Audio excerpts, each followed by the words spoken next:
अस्सलामुअलैकुम friends, welcome back to my channel novels की दुनिया। तो फ्रेंड्स, हम अपने नावल का नेक्स्ट पार्ट स्टार्ट करते हैं। फ्रेंड्स, इन दिनों मैं थोड़ी सी बिज़ी हूँ, जिसकी वजह से मैं टाइम से अपलोड नहीं कर पा रही हूँ। तो इंशाल्लाह मैं अब टाइम से अपलोड किया करूँगी। तो हम अपना नावल स्टार्ट करते हैं। जरदाद दोनों हाथों के पंजों में अपने सर को जकड़े यूँ कुर्सी पे बैठा था कि मुंह नीचे ज़मीन की तरफ था। चुप कर जा, जरदाद की घुटी सी आवाज़ कहीं बहुत दूर से आती हुई महसूस हुई।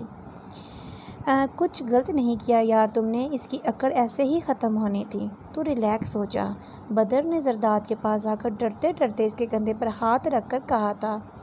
चुप कर जा, चुप कर जा, तुझे बात समझ नहीं आती क्या?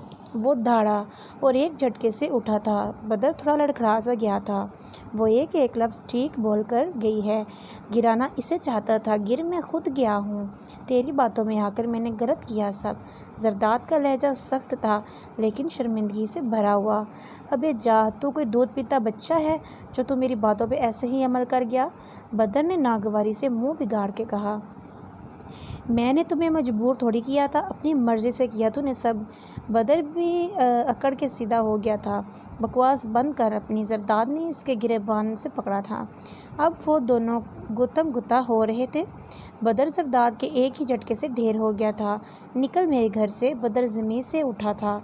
इसने अपने होंठों के किनारे से निकलते खून को अपनी उंगलियों के पोरों से लगाकर देखा था। जरदाद नाक फुला के खड़ा था और इसका सांस तेज़ रफ्तारी से चल रहा था। जरदाद के फौलादी जिस्म के आगे बदर की क्या चलनी थी। एक पंच ने ही इसका दांत तोड़ डाला था। चल निकल, चल दफ़ा हो जा। बदर इसे धक्के दे रहा था। इसने बदर को फिर से धक्का दिया। वो लड़खड़ाता हुआ पास पड़ी कुर्सी से टकराया।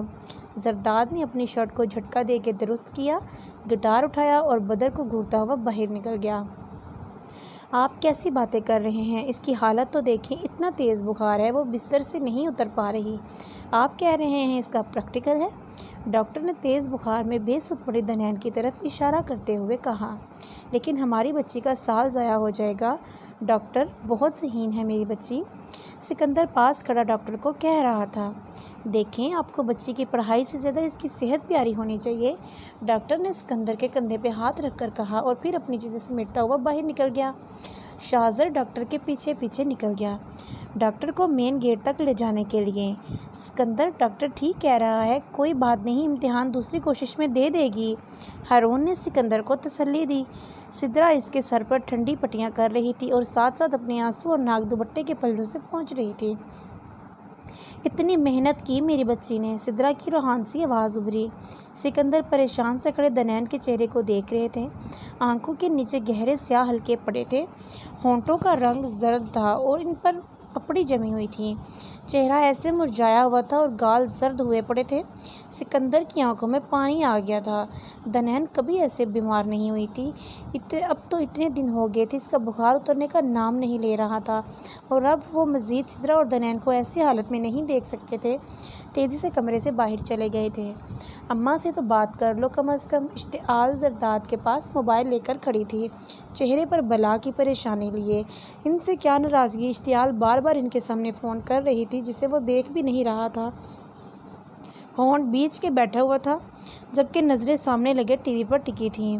वो उसी दिन कराची इश्तियाल के घर आ गया था। अहमद और इश्तियाल यहाँ एक छोटे से फ्लैट में रहते थे। अम्मा, वो नहीं कर रहा है बात, आप परेशान ना हो, मैं कह रही हूँ ना। अच्छा, आप बिल्कुल परेशान ना हो। इश्तियाल पूरी कोशिश कर रही थी कि अपनी रोती हुई माँ को तसल्ली दे। आज एक हफ़्ता होने को था इसको यहाँ आए हुए। वो किसी से बात तक नहीं कर रहा था, कॉल काट देता था। चाचू को भी कहीं बेफिक्र रहें, अहमद है ना यहाँ। इश्तियाल परेशानी से कभी सामने बैठे जरदाद को देख रही थी तो कभी कुछ दूर बैठे अहमद को। ओ कैसे, कब? इश्तियाल की आवाज़ और शक्ल एकदम दनैन की बीमारी का सुनकर परेशानी में तब्दील हो गई थी। अच्छा, मैं करती हूँ चच्ची को फ़ोन, अल्लाह हाफिज़। इसने कान से फ़ोन हटाया था। अब वो कुछ सोचने के अंदाज से फ़ोन को अपनी होठों पर आहिस्ता आहिस्ता मार रही थी। क्या हुआ? जरदाद ने इसकी परेशान सी शक्ल देखते हुए पूछा। बेशक वो बैठा ऐसे ही था, इसका कोई ध्यान नहीं, लेकिन इसका पूरा ध्यान था इश्तियाल की बातों की तरफ। दनैन बहुत ज़्यादा बीमार है, प्रैक्टिकल भी नहीं दे सकी। इश्तियाल ने परेशान सी शक्ल बनाकर कहा। जरदाद के माथे पर पसीने की बूंदें नमूदार होने लगीं। वो एकदम खामोश हो गया था। दिल एकदम से बोझल सा लगा। ये सब इसकी वजह से हुआ था। इसके सामने दनैन, इस दिन वाला आंसुओं से भरा चेहरा इसके सामने आ गया। अच्छा, चाय पियोगे? तुम्हारे भाई की बनाने लगी थी। इश्तियाल की किचन से आती आवाज़ इसे ख्यालों से बाहर लाई थी। हम बहुत मुख्तसर सा जवाब दिया था। दानी दानी दवा के लिए थोड़ा मुंह खोलो। दानी सिदरा हल्के से इसके गाल थपथपा रही थी। वो बेसुध ही पड़ी थी। फिर अचानक इसके लब कुछ बड़बड़ा रहे थे धीरे से।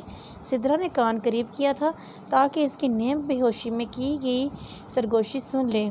जैसे ही वो कान इसके कपकपाते होंठों के पास लेकर गई तो इसकी आंखें एकदम से ज़्यादा खुल गई थीं। रंग जर्द सा हो गया था। इसके लबों से निकलने वाली आवाज़ जरी थी। क्या हुआ? क्या कह रही? कुछ फासले पे खड़े सिकंदर ने पूछा। ये पानी मांग रही है। सिदरा गड़बड़ाहट में थी। दो नप इसे पानी। सिकंदर जग से पानी गिलास में अंडेल रहे थे और सिदरा अपनी फक होती रंगत के साथ बस कुछ हकीकत के बरअक्स सोच रही थी। क्या हुआ? मैं तुम्हें अपनी नेल पॉलिश दिखा रही हूँ और तुम कुछ और ही सोचे जा रहे हो। देख नहीं रहे? निसा ने खफार सी शक्ल बनाई। ना नहीं, ऐसी बात नहीं। जरदाद ने लैपटॉप का रुख तोड़ा और अपनी तरफ मुड़ा और पीछे तकिया सेट किया और चेहरे पर ज़बरदस्ती मुस्कुराहट लाने की कोशिश की। निसा कनाडा वापस चली गई थी, लेकिन जरदाद के साथ इसका दिन रात राब्ता था। सारा दिन इंटरनेट के ज़रिए पैगामात और वीडियो कॉल्स। फिर भी आज थोड़े अपसेट लग रहे थे। ना मेरी तारीफ़ की। इसने बड़ी अदा से अपने बाल कंधे से पीछे किए। वो बेहद दिलकश लग रही थी, पर इसका दिल आज दनैन की तबीयत का सुनकर बुझा बुझा सा था। बहुत बड़ी गलती कर बैठा था न दानी में। वो इससे कितनी छोटी थी। इसने किस बुरी तरह इसे धोखा दिया था। उम्र के जिस दौर से वो गुजर रही थी, इसका यूँ टूटना तो बनता था। अब अगर इससे माफ़ी मांगूँ तो किस मुँह से? जरदाद ओके बाय, तुम बात नहीं कर रहे मुझसे? निसा ने मुंह फुला लिया था। वो पता नहीं इसे अपने स्कूल का कोई किस्सा सुना रही थी जिसका एक लफ्ज़ भी वो सुन नहीं पाया था। वो दरअसल मेरी तबीयत कुछ ठीक नहीं। जरदाद ने होठों पे जुबां फेरी। इसकी आंखें भी बोझल सी हो रही थीं। कल बात करेंगे, हाँ? इसने बुझे अंदाज में कहा।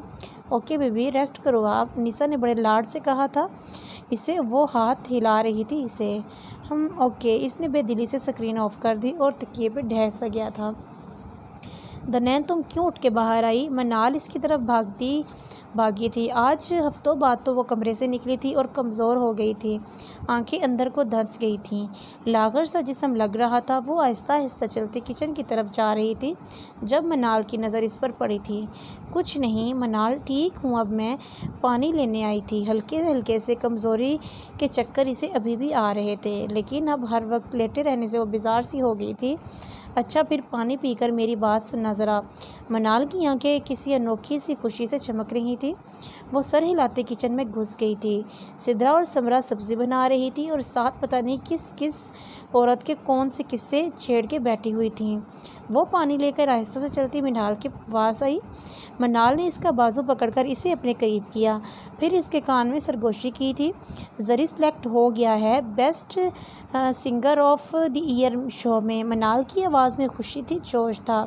एकदम से इसका दिल जैसे किसी ने दबोच लिया था। इश्तियाल की कॉल आई थी। शाम 7 बजे अक्स चैनल पे शो चलेगा। शो। मनाल ने दांतों में होंठों को दबाया। अच्छा, किसी कुएं से आती हुई आवाज़ थी। इसने मसनूई मुस्कुराहट चेहरे पे सजाई। मेरी ज़िंदगी में कांटे भर के खुद अपनी ज़िंदगी के फूल चुनने निकल गया था। वो आहिस्ता आहिस्ता वापस कमरे में जा रही थी, लेकिन अब कदम भारी से हो गए थे, ऐसे जैसे किसी ने पत्थर बांध दिए हों। कुछ लोगों के पास सब कुछ होता है और खुदा फिर भी इन्हें और नवाजता है, और कुछ मुझ जैसे होते हैं जिनके पास पहले ही कुछ नहीं होता और जो मिलता है वो भी धोखा ही होता है। सारा कसूर मेरा खुद का है। मेरी जैसी बेवकूफ़ लड़कियों के साथ ऐसा ही होता है। कुछ तो अपनी इज्जत तक लुटाती हैं। इसका गला कड़वा सा हो गया था। जरदाद ने भी तो कितनी दफ़ा इसके हाथों को छुआ था ना? हाँ, छुआ था। वो अपने हाथों को देख रही थी। पतले से हाथ सांवले से। वो तेज़ी से अपने कमरे की तरफ जा रही थी। इसका तो सब कुछ ही ख़त्म हो गया था ना। इसका दिल तोड़ गया था, इसकी रूह छीलनी कर गया था, इसके बावजूद को कराहियत ज़दा कर गया था, इसकी आंखों के ख्वाबों को नोच गया था। वो बार बार अपने हाथ धो रही थी, इसी गिन आ रही थी अपने हाथों से इनको कितनी बार इसने छुआ था। हंसता होगा वो मुझ पर, टिप टिप आंखों से आंसू गिरने लगे थे। वो बाथरूम की दीवार के साथ लग के फूट फूट के रो रही थी। आप तैयार हैं? इसके पास आकर कैंपियर ने कहा था। यस, इसके अपने मुंह से ज़ोर का सांस निकाला था और उठ के खड़ा हो गया। एक नज़र सामने पूरी दीवार पे नस्ब आने में इसने अपने आप पर डाली और स्टेज की तरफ चल पड़ा। स्टेज पर जाकर गाना इसके लिए नया नहीं था, लेकिन ऐसे बड़े लेवल पर गाना नया ही था।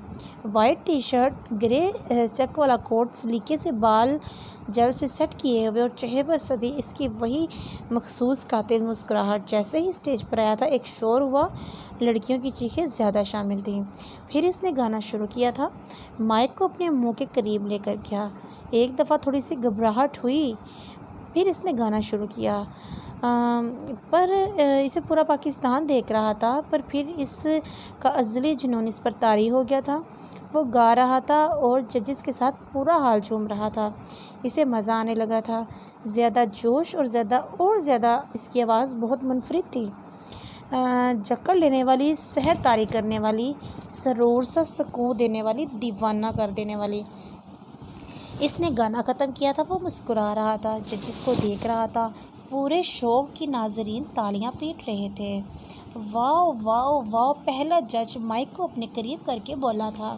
अज़हर हसन एक नाम था इसका सिंगिंग की इंडस्ट्री में, जो इसकी आवाज़ सुनकर खुश हो रहा था।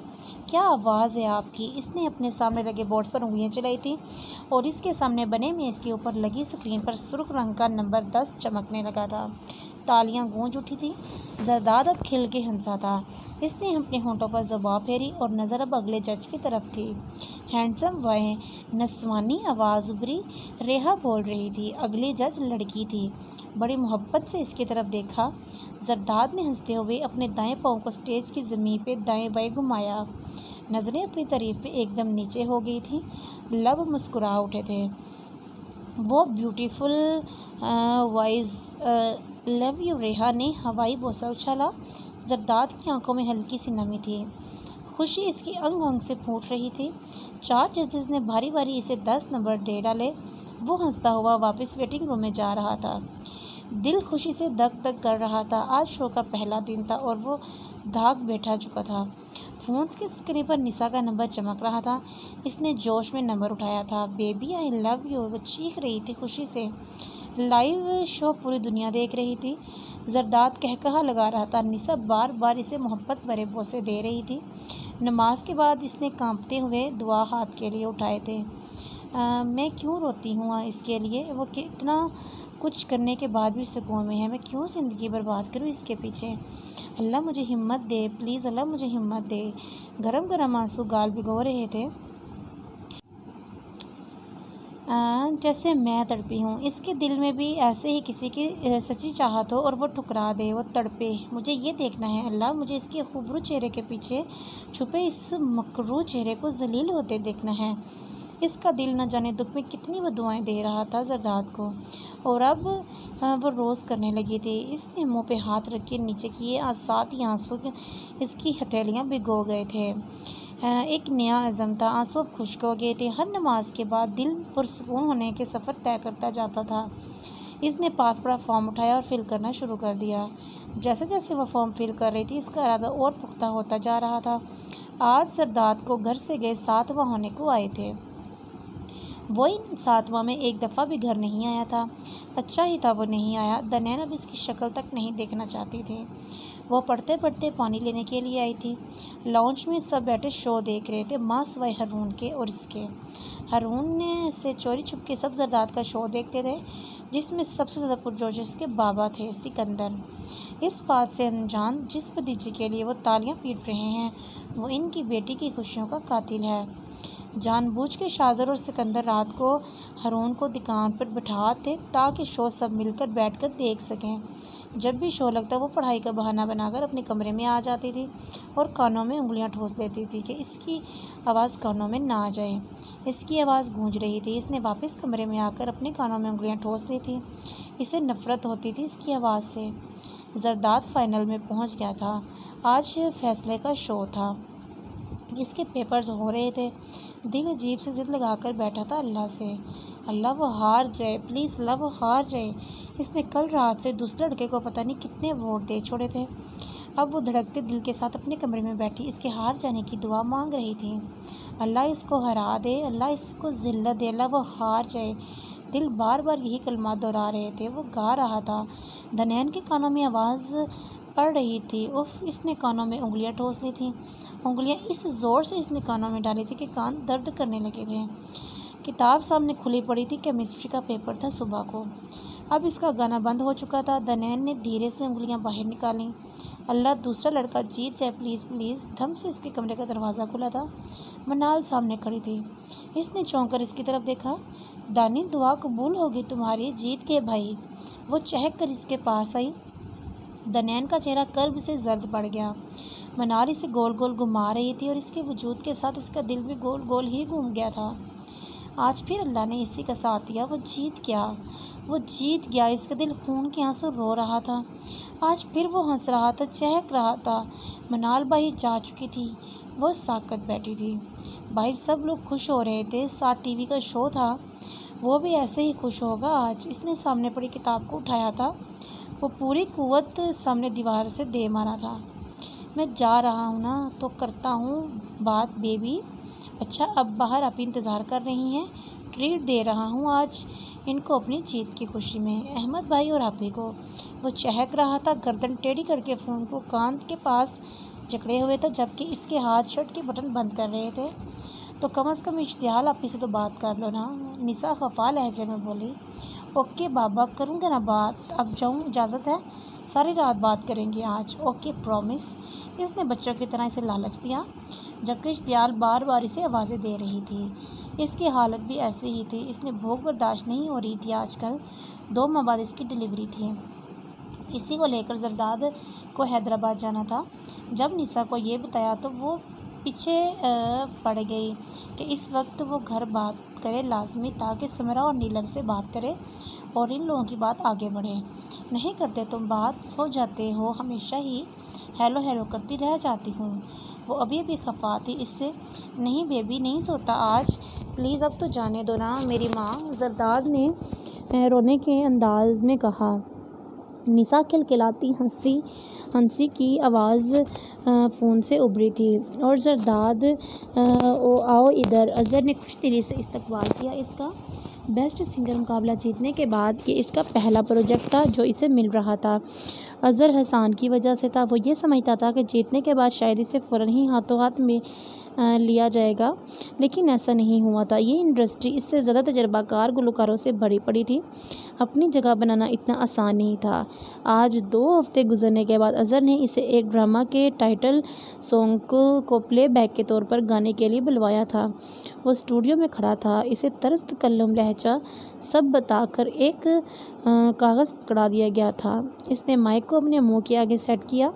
गले को थोड़ा साफ करने के बाद इसने पहला मिसरा शेर का अदा किया। शीशे के बने इस कमरे में इसे बाहर बैठे सारे लोग नज़र आ रहे थे। अभी इसने दूसरा मिसरा शुरू किया ही था जब कट करवा दिया गया। प्लीज़ तर्स को फॉलो करें। सरदाद इस बंद कमरे में आवाज़ सुनाई दी थी। ओके। इसने मुस्कुराते हुए अंगूठे से यस का इशारा किया। हेडफोन फिर से कान पे चढ़ाए, खुश्क होते होठों पे ज़ुबान फेरी, आंखें बंद करके तर्स को फोकस किया। ना जाने दिल क्या होगा अब। इसने अपनी तरफ से बिल्कुल तर्स के मुताबिक विसरे में जान डाली थी, लेकिन फिर से अकट की आवाज़ आई। नो जरदाद, आप ट्रैक से हट रहे हैं। अज़हर के साथ बैठे डायरेक्टर ने इसे फिर से गाने को कहा, पर फिर कट। वो झुंझला गया और गुस्से से बाहर आया था। रगें तनी हुई थी। वो एकदम से बाहर आया था। चेहरा सुर्ख हो रहा था। पहली दफ़ा वो यूँ रिजेक्ट हो रहा था। फिर डायरेक्टर से बात करके अज़हर इसके पास आया। ज़रदाद एक और भी जगह है, पर पुरसोच अंदाज में अज़हर ने कहा था। अज़हर की शक्ल से साफ पता चल गया था कि डायरेक्टर ने इनकार कर दिया है। इसे अजीब सा महसूस हुआ। इतनी अच्छी आवाज़ थी इसकी, पूरे पाकिस्तान के टॉप शो से वो जीत कर आया था। इसे तो हाथों हाथ लिया जाना चाहिए था, लेकिन ऐसा बिल्कुल नहीं हुआ था। इसने बड़े ज़ब्त से अपनी मोहब्बत, अपनी सख्त होती रगों को काबू में किया था। हाथों को ढीला छोड़ा और अपने जज्बात को काबू किया, जो हर चीज़ को तहस नहस कर देना चाहता था। एक इश्तिहार के लिए प्लेबैक सिंगिंग करनी थी। अज़हर ने रुक रुक कर कहा, क्योंकि वो एकदम से बहुत ऊंचे ख्वाब देख रहा था। यह शो में इसकी इतनी तारीफ ने इसका दिमाग यूँ ख़राब कर दिया था, और अज़हर इसे इश्तिहार पे ले आया था। इसने चौंक कर अज़हर की शक्ल को देखा। अज़हर ने इसके कंधे पे हाथ रखा, लम्ब भींच के तसल्ली के अंदाज में सर हिलाया। वो कुछ बोलते बोलते रुक गया। दरवाजे पर हुई दस्तक पे इसने गर्दन ऊपर उठाई, जो प्रैक्टिकल नोट बुक पे झुकी हुई थी। वो डायग्राम बनाने में इतनी मगन थी कि बाहर की कोई खबर नहीं थी। ज़रदाद दरवाजे में खड़ा था। दनैन की नज़र पहले जूतों पे पड़ी, फिर इससे होती हुई ऊपर। इसके पेपर बहुत अच्छे हुए थे, अब प्रैक्टिकल हो रहे थे। इसे किसी ने नहीं बताया था कि इश्तियाल और ज़रदाद घर आ रहे हैं। सिर्फ वो और हारून थे जिसको इस बात का इल्म नहीं था। हारून को तो ज़रदाद की वजह से नहीं बताया गया था, पर दनैन को सिद्रा ने नहीं बताया था। वो दनैन और ज़रदाद के हवाले से अपने दिल में बहुत सारी बातें सोच बैठी थी। पैंट की जेबों में हाथ डाले, मखसूस अंदाज में बाजू फोल्ड किए हुए शर्ट के बटन खुले थे, पर होंठों पे वो मुस्कुराहट नहीं थी और ना आंखों में वो चमक थी। दनैन उस दिन के बाद आज इसे देख रही थी, जिसकी बर्बादी की दुआएं वो दिन रात करती थी। वो तो और निकल कर सामने खड़ा था। दिल को जैसे मुट्ठी में जकड़ लिया हो किसी ने। इसे घुटन का एहसास होने लगा। महंगे कपड़े, महंगे जूते, पर गंदा सस्ता किरदार, घटिया गला सड़ा जहन। दनैन का चेहरा सुर्ख पड़ गया था इसको देखकर। नफ़रत, नज़रों में हकारत थी, आंखें सुर्ख हो गई थीं। किताब पर इसकी गिरफ्त मजबूत हो गई थी और दांत एक दूसरे में पेवस्त हो गए थे। वो अब पास आ रहा था। दनैन का सांस मामूल से तेज़ हो गया था। दिमाग की रगें तन गई थीं। वो खामोश खड़ा था, लेकिन अब इसके सर पर खड़ा था, बिल्कुल वैसे ही जैसे साल पहले खड़ा था। खामोश। दनैन एक झटके से उठी थी और तेज़ी से इसके पास से होती हुई बाहर निकल गई। ज़ोरदार दरवाज़ा एक धमाके से बंद हुआ था। वो सर झुकाए खड़ा था, नाखून के पास पड़ी लकड़ी का टेबल को खुरचता हुआ। आज तकरीबन साल बाद वो घर अपने कमरे में आया था। कमरा साफ़ सुथरा पड़ा था, हर चीज़ तरतीब से पड़ी थी। इसे यकीन था समरा तकरीबन रोज़ इसका कमरा साफ़ करवाती होगी। वो पलंग पर बिना जूते उतारे ही लेट गया। आंखें ऊपर आहिस्ता आहिस्ता चलते हुए पंखे पर मरकूज़ थीं। जैसे ही वो लोग घर पहुँचे थे, हारून घर नहीं थे। इश्तियाल के पूछने पर सिकंदर ने दनैन के बीमार होने का सारा किस्सा सुना डाला। वो पास बैठा था। इसको नीचा दिखाने के लिए मैंने जो भी किया वो बहुत गलत था। ज़रदाद ने दोनों हाथों का तकिया बनाकर सर के नीचे रखा। वो तो इसकी शक्ल भी देखना गवारा नहीं कर रही थी, तो इससे माफ़ी कैसे मांगे और क्या अल्फाज हों जिनको वो अदा करे, कुछ समझ नहीं आ रहा था। फ़ोन बजना शुरू हो गया था। फ़ोन स्क्रीन पर निसा का नाम दमक रहा था। बिना देखे ही इसने पता कौन है, पर बात करने को बिल्कुल दिल नहीं था। वो फ़ोन बजता छोड़ के बाहर आ गया था। चाँद पूरी आबोताब से चमक रहा था। इसने सिगरेट सुलगाई थी। एक अंधेरे में एकदम से रोशनी हुई और फिर ख़त्म हो गई। नीचे से सिकंदर और हारून की आवाज़ें आ रही थीं। हारून चाहते थे वो चला जाए। वो इसको हरगिज़ बर्दाश्त नहीं कर सकते थे यहाँ। वो ऊंचा ऊंचा बोल रहे थे। सिकंदर उनको आराम कर रहे थे। वो बीए के पेपर देने आया था। अज़हर ने इससे कहा था अपनी तालीम मत छोड़ो। इम्तिहान के बाद जाकर इसने अज़हर की मदद से एक एल्बम बनाने के बारे में सोचा था, लेकिन इसके लिए इसे पहले कुछ बजट की ज़रूरत थी, जिसके लिए हारून बिल्कुल राज़ी नहीं थे।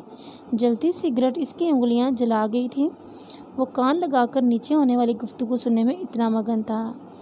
सी जलन की तकलीफ़ से मुंह से आह निकली।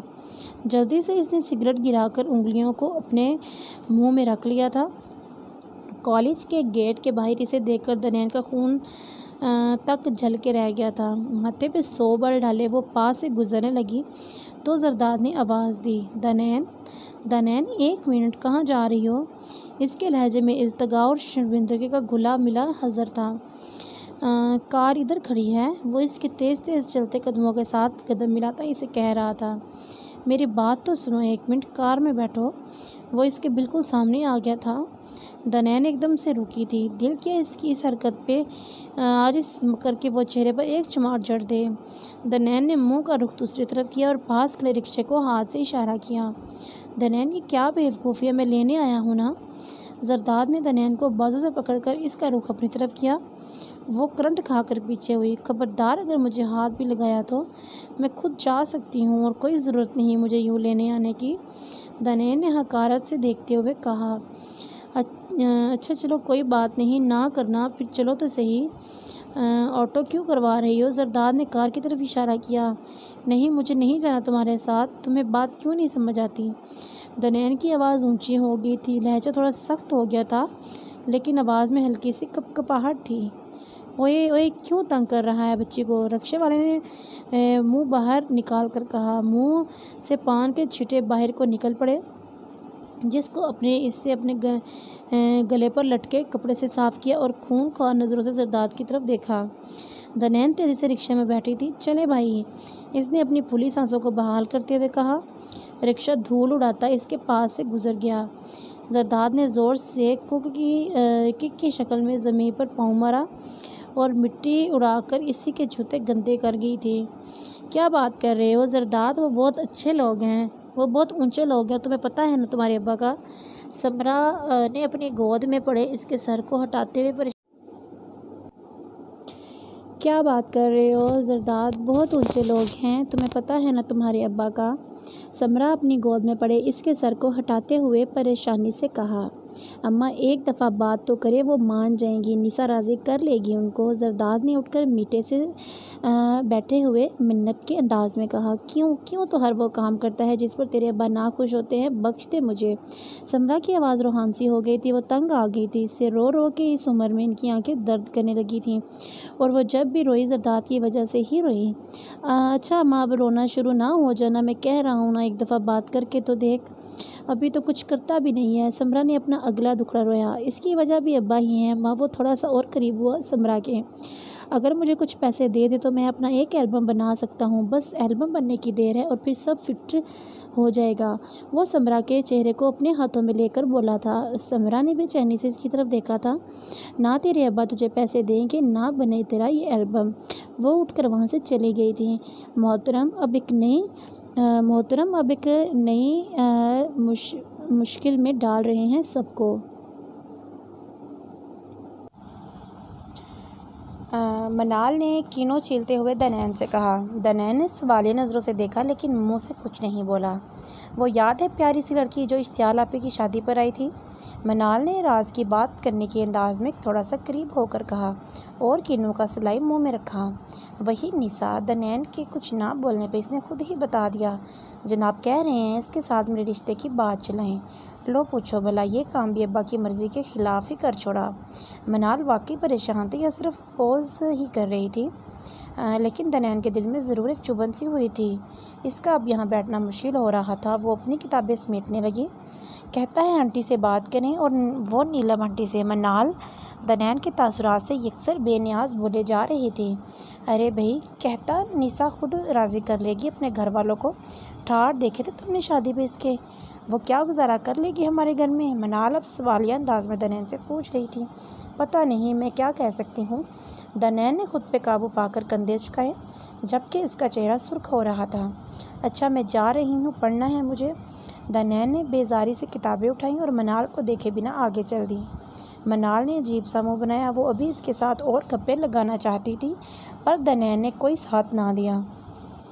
जैसे ही अपने कमरे में कदम रखा, एकदम रुकी थी। वो इसके कमरे में दरवाजे के बिल्कुल पास ही खड़ा था, ऐसे जैसे इसी का इंतज़ार कर रहा था। दनैन का रंग सुर्ख हो गया था। तेज़ी से पलटने लगी तो जरदाद ने इसकी कलाई पकड़ ली थी। प्लीज़ मेरी बात सुनो। इल्तिजा वाला अंदाज़ था। छोड़ो मुझे। दनैन ने खूनख्वार नज़रों से जरदाद की तरफ देखा। पहले मेरी बात तो सुन लो। इसने दनैन को खींच के कमरे के अंदर किया और दरवाज़ा बंद कर दिया। क्या बदतमीज़ी है, छोड़ो मुझे और इसी वक्त निकलो मेरे कमरे से। मैं तुमसे बात के तुम्हारी शक्ल भी देखना पसंद नहीं करती। दनैन की सांस अब जब्त करते करते तेज़ हो गई थी। नाक फूली हुई थी और आवाज़ गुस्से और रोने के मिले जुले तासुरात से कांप रही थी। दानी, मैं बहुत शर्मिंदा हूँ यार। जरदाद ने धीरे से इसकी गलाई को छोड़ा था जिसे अब वो सहला रही थी। इतने फुला जैसे हाथ थे इसके। पहली बात तो ये मैं तुम्हारी यार नहीं, सुना तुमने? दूसरा, मेरे लिए ये अल्फाज हरगिज़ इस्तेमाल ना करना। दन्नैन ने अंगिश्त उंगली इसकी आंखों के सामने लहरा के इसे खबरदार किया। और दूसरा, तुम शर्मिंदा हो मेरी बला से, मैं तुम्हारी शक्ल भी नहीं देखना चाहती। निकलो अभी और इसी वक्त मेरे कमरे से। दन्नैन ने सख्त शक्ल बनाते हुए कहा। प्लीज़ थानी, वो थोड़ा सा बोला। निकलो बाहर, दन्नैन ने चीखने के से अंदाज में कहा। वो एकदम से चुप हुआ, चेहरा थोड़ा सख्त हुआ और तेज़ी से दरवाज़ा पूरा खोलकर दीवार में मारता हुआ वो वहाँ से चला गया। तो कोई बात नहीं, एल्बम को अभी छोड़ देते हैं, तुम छोटे मोटे काम पकड़ो ज़रा। अज़हर ने कुर्सी को दाएं बाएं घुमाते हुए सामने पड़ी मेज़ पर हाथ रख के कहा। जरदाद परेशान सी शक्ल बनाई इसके सामने बैठा हुआ था।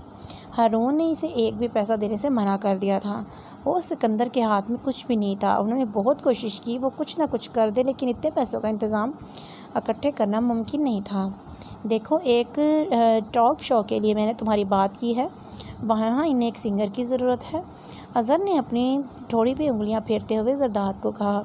जरदाद ने बेयकीनी से देखा। देखो जरदाद यार, ये जो इंडस्ट्री है ना, टैलेंट से भरी पड़ी है। हर नया आने वाला बंदा यही चाहता है कि बस वही हो, लेकिन यार यहाँ आके बढ़ना बहुत मुश्किल है। एकदम से कुछ नहीं हो सकता, तुम्हें अपनी पहचान बनानी है पहले यहाँ। अज़हर को इसकी उतरी हुई शक्ल देखकर पता चल गया था कि वह टॉक शो वाली बात से इतना खुश नहीं हुआ था। अच्छा चलो, अभी तो कोक स्टूडियो चलते हैं, एक नया गाना बनाने लगे हैं वो लोग। मैंने तुम्हारी बात की है इनसे, ऑडिशन के लिए बुलाया है इन लोगों ने। अज़हर ने कोट पहनते हुए इससे कहा, जबकि वो दिल्ली से घूमती कुर्सी पर नज़र जुमाए बैठा था। मैं हूँ ना तुम्हारे साथ। अज़हर ने इसके करीब आके इसके कंधे पर हाथ रख दिया था। मैं अपने अगले गाने में मैं तुम्हारे साथ को मैं काम करूँगा, सोचते हैं लिखते हैं कुछ ऐसा। वो मुस्कुरा रहा था। चलो अब उठो, इसने कार की चाबियां उठाते हुए जरदाद से कहा। वो बेदिली से अज़हर के पीछे कदम उठाता उतर गया था। यार मैं समझ रहा हूँ तुम्हारी बात, पर देखो ना, दम है लड़के की आवाज़ में, लेकिन सोज और दर्द समझ रहे हो ना, दर्द। सामने बैठे अल्ताफ़ ने अपने सीने पे हाथ रख के कहा। यार वो चाहिए मुझे, वो नहीं आ रहा इसकी आवाज़ में। यार क्या बात करती हो, विन करके आया है बेस्ट सिंगर शो से। अज़हर ने इसे कायल करने की कोशिश की। वो बस कर यार, वहाँ 4 जज बैठे होते हैं। अल्ताफ़ ने हवा में हाथ मारते हुए कहा। और यार मैंने फ़हद की जगह इसे लेकर पंसना है क्या, समझा करना। इसे अभी छोटे मोटे प्रोग्राम्स करवा, यहाँ एल्बम बनाना यार इसकी। अल्ताफ़ ने चाय का कप होंठों से हटाते हुए कहा। अच्छा चलो फिर हम चलते हैं। कोई और मतलब कहीं और ज़रूरत होती तो बताना। अज़हर ने इसके हाथ मिलाया। थोड़ा सा दूर बैठा था वो, लेकिन वो सारी गुफ्तगू बासानी सुन सकता था। चेहरा ज़ब्त से सुर्ख हो रहा था। क्या मसला है, पीछे हटो। निर्मल इन लड़कियों को हटाते हुए आगे बढ़ी और सामने कुर्सी पर परेशान सी बैठी दनैन का हाथ पकड़कर इसे उठाया। क्या मसला है तुम सबके साथ? मैं और ये लड़की हम जा रहे हैं प्रिंसिपल ऑफिस में कंप्लेन करने। मैं एक हफ्ते से देख रही हूँ तुम लोग इस लड़की को बिला वजह तंग करती हो। निर्मल ने धमकी के अंदाज में इन सबको उंगली दिखाई। आराम से, फरी आगे हुई। ये हमारी जगह है जिस पर ये बैठी है। इसको हमने उस दिन भी कहा था यहाँ कोई नहीं बैठेगा। और वो इंतहाई बदतमीज़ लड़की थी। पता है ये कौन है? दनैन सिकंदर। फर्स्ट पोजीशन ली है इसने बोर्ड में। निर्मल ने फ़ख्र से फरी की तरफ देखते हुए कहा। और इस मेडिकल कॉलेज में पहली सीट पर बैठना इसका हक है, समझी तुम? निर्मल भी तुर्की ब तुर्की जवाब दे रही थी। चलो हटो, अब तुम लोगों से अब प्रिंसिपल ऑफिस में ही बात होगी। वो तेज़ी से दनैन का हाथ पकड़े अब प्रिंसिपल ऑफिस ले जा रही थी। इसका मेडिकल कॉलेज में एडमिशन हो गया था, लेकिन जिस दिन से वो आ रही थी ये 5 लड़कियों का ग्रुप इसे मुसलसल तंग कर रहा था। वो खामोशी से सिर्फ पढ़ना चाहती थी, लेकिन आज निर्मल ने फरिश्ता बनकर इसे बचाया था। वो मशकूर शक्ल बनाकर अपने साथ चलती इस लड़की को देख रही थी।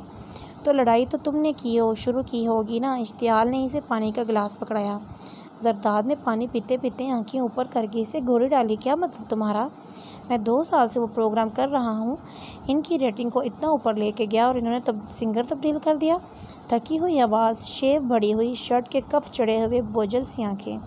मुझे तो अब ये फ़िक्र आ रही थी कि अब मैं एमए की फ़ीस कैसे भरूँगा। अपने मुंह को दोनों हाथों में जकड़ के पसीना साफ़ किया। अज़हर से बात करो ना। इश्तियाल ने रानिया को गोद में लिया। यार वो कब तक मेरी मदद करता रहेगा? हर काम बिगड़ता जा रहा है। तुमसे मैंने कहा था अहमद से कहो लोन का पूछे। मैं अपनी एल्बम तो शुरू करूं। कहा है मैंने इसे। इश्तियाल नज़रें चुरा गई।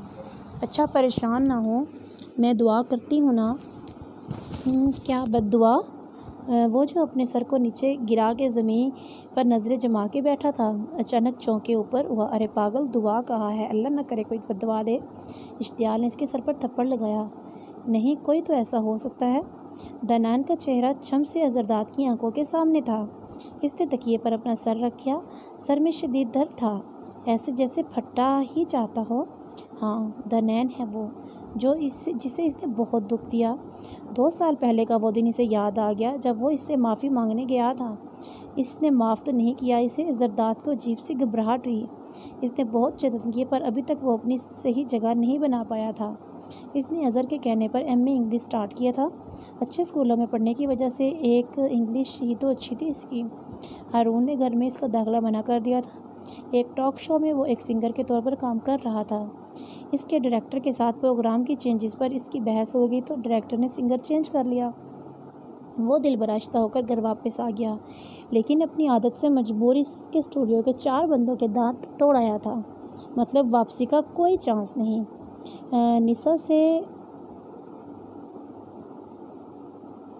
निसा से बात हुई। फिर इश्तियाल ने अपनी सोई हुई बेटे को इसके पास बेड पर लटाया। वो अपने ख्यालों में गुम तो नहीं, वो नाराज़ है, बात ही नहीं कर रही कुछ दिन से। इसने बड़ी परेशान पास पड़ी रानिया को नरम नरम हाथों को अपने हाथों में लेकर इन पर उंगलियां फेरना शुरू कर दी। तो अम्मा ने क्या कहा? इश्तियाल ने अब पूरी तरह इसकी तरफ तवज्जो दी। वही नीलम आंटी कह रही हैं, इनके फादर नहीं मान रहे और इधर एक अदद मेरे अब्बा जी हैं, वो नहीं मान रहे। वो उठकर खड़ा हो गया, एक लंबा सा सांस लिया। अच्छा, मैं कुछ देर सोने जा रहा हूँ। इसने प्यार से सोई पड़ी रानिया के गाल पर बोसा दिया झुक कर। बिल्कुल दनैन जैसी है ना? इश्तियाल ने अपनी बात की तस्दीक के लिए मुस्कुरा के इसकी तरफ देखा। वह एकदम चुप सा हो गया। उसी की तरह मासूम सा फेस कट, बड़ी बड़ी आंखें, होंठों के शेप है ना, मुझे तो दनैन ही लगती है। इश्तियाल हंस रही थी और मोहब्बत से अपनी बेटी की तरफ देख रही थी। हाँ, मासूम तो वाकई है इसकी शक्ल, इसने दिल में सोचा। फिर अजीब सा बोझ सा महसूस हुआ। इसकी मासूमियत का बहुत ही गलत फ़ायदा उठाया था मैंने। आज इसे अपनी 3 साल पहले की हुई इस हमाकत पर इंतहाई अफसोस हो रहा था। वो थके कदमों से अपने कमरे की तरफ जा रहा था। निर्मल, तुम तो पागल हो कसम से। वो पेट पर हाथ रख के लूट-फूट हो रही थी। हाँ तो और क्या, मैंने भी जितने आम तोड़े थे एकदम से नीचे गिरा दिए सारे। जाकर ठक ठक करते इसके सर पर लगे। निर्मल लहक लहक कर इसे अपने बचपन का कोई वाक़या सुना रही थी और दनैन का हंस हंस के बुरा हाल था। निर्मल ऐसे ही थी, जिंदा दिल, हंसमुख। इसने दनैन के अंदर बहुत सी मस्बत तब्दीलियाँ पैदा कर दी थी। इन 2 सालों में वो बहुत अच्छी और मुखलिस दोस्त साबित हुई थी।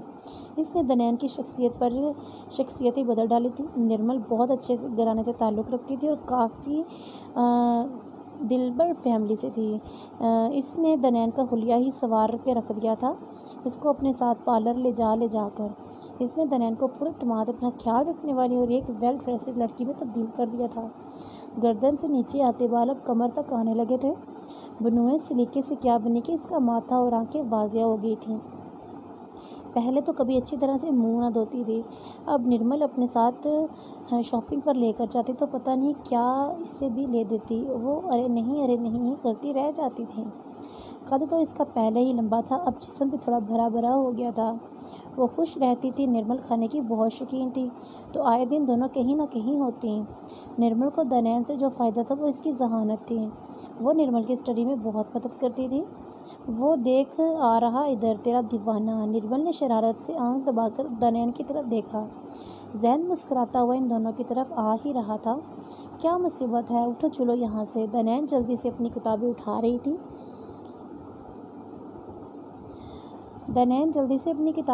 रही थी।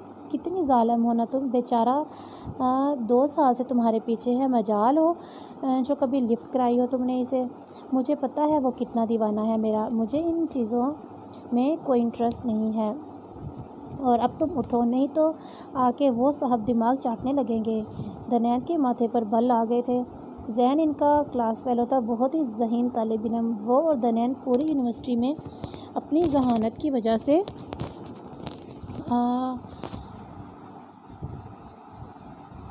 मशहूर थे और वो 2 साल से दनैन के साथ दोस्ती के चक्रों में था। दनैन ने इन 2 सालों में सिर्फ निर्मल को अपने इतना करीब किया था। जब तक जैन वहाँ पहुँचा, दोनों तेज़ तेज़ कदम उठाती वहाँ से चली गई थी। मैं करूँगी अब्बा से बात। तुम पागल हो जो कह रहे हो? नहीं जाऊँगा। इनकी शादी कोई रोज़ रोज़ानी है? शराफत से चलो मेरे साथ, अहमद इंतज़ार कर रहे हैं तुम्हारा। इश्तियाल इनके सर पर खड़ी थी और वो मज़े से टीवी देखने में मसरूफ़ था। इन 2.5 सालों में एक दफ़ा भी नहीं गया। अब तो जाकर क्या करूँगा मैं? माथे पे बल डाल के इश्तियाल की तरफ देखा। अच्छा, तुम्हारे बहन भाई की शादी है और तुम ना जाओ? वाह! इश्तियाल ने हाथ हवा में लहराया। और ये हालत देखो अपनी, क्या बन गए हो? इश्तियाल इसे ज़बरदस्ती उठा रही थी। शेव बढ़ी हुई थी, रफ सी टी शर्ट के नीचे ट्राउज़र पहने वो सदियों का थका सा मुसाफिर लग रहा था। चलता हूँ, लेकिन एक शर्त पे। जरदाद ने अपने होठों पे ज़ुबान फेरी। क्या शर्त? इश्तियाल ने दोनों हाथ कमर पे रख दिए। बाबा ने अगर कुछ भी कहा ऐसा वैसा कुछ मुझे, मैं वापस आ जाऊँगा कराची। वो 2 टोक अल्फाज में कहता हुआ उठा। अच्छा बाबा, उठ भी जा अब। मनाल और अम्मी के बार बार फ़ोन आ रहे हैं। आज तेल लगाना है दोनों को। शाहज़र और मनाल की शादी एक ही दफ़ा में करने लगे थे। हारून शाहज़र के वलीमे के रोज़ मनाल की रुखसती थी और मैं मुँह तो धो लूँ। और चप्पल पाँव में उड़ा के बोला, अरे चलो अब, इतने अपने घर ही तो जाना है, अहमद का पारा चढ़ जाएगा। इश्तियाल इसे खींचती हुई सीढ़ियाँ उतर रही थी। एक तो तुम्हारा शोहर भी अब्बा जैसा ही है। जरदाद ने इश्तियाल को छेड़ा। अब दोनों हंस रहे थे। पानी का एक गिलास देना थोड़ा ज़रा कर। कुर्ते का बटन लगाता हुआ वो सामने खड़ी मनाल से कह रहा था, तुम्हें दिखाई नहीं दे रहा? मैं तैयार होने लगी हूँ, खुद पी लो जाकर किचन में। मनाल अपने तेल के जोड़े को इस्त्री कर रही थी। थोड़ा चढ़ के बोली। वो किचन में आया तो कोई पुश्त करके खड़ी थी, लंबे कमर तक आते बाल। वो ठटक के रुका था, शायद कोई मेहमान है। इसके कदमों की चाप सुनकर दनैन पलटी थी। इसे देखकर एकदम से इसका रंग पहले जर्द पड़ा और फिर अपने सुर्ख होते चेहरे के साथ वो वहाँ से निकल गई थी।